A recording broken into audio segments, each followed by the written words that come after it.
আসসালামু আলাইকুম। আমি মোহাম্মদ হুমায়ুন কবির, এসএসকে হাঁসের খামারের একজন কর্ণধার। আপনাদের সামনে একটি বারাক্রান্ত হৃদয় নিয়ে আপনাদের সামনে প্রেজেন্ট হয়েছি। আপনারা দেখতে পাচ্ছেন আমার যেটা ডিমের শেড জেন্ডিং জাতের হাঁস, ওইটাতে ডাক প্লেগে অ্যাটাক করছে। আর এই ডাক প্লেগের অ্যাটাক থেকে বাঁচতে আমাদের যে কি করণীয়, আমরা যে কি ওষুধগুলো ইউজ করতেছি, সেই সমস্ত তথ্য যদি আপনাদেরও কোনো সময় এরকম সমস্যার সম্মুখীন হতে হয়, সেজন্য সেই সমস্ত তথ্য দেওয়ার জন্য আপনাদের সামনে আমি প্রেজেন্ট হয়েছি। প্রিয় দর্শক, দেরি আর করবো না, দেখেন আমার হাতে যে ওষুধগুলো আছে, আমরা যেগুলো ইউজ করতেছি। ম্যাক্স গার্ড, তার পাশাপাশি আমরা ইউজ করব ম্যাক্সটর, তার পাশাপাশি আছে দেখেন প্রিয় দর্শক রেনাস্পিড, তার পাশাপাশি আছে 2+, রেনালভেট এবং রেনাট্রিম।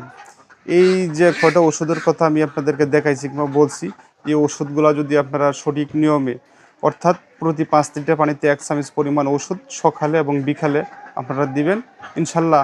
আর হাঁসটা সম্পূর্ণ আবদ্ধ অবস্থা রাখতে হবে, হাঁস বাহিরে ছাড়া যাবে না।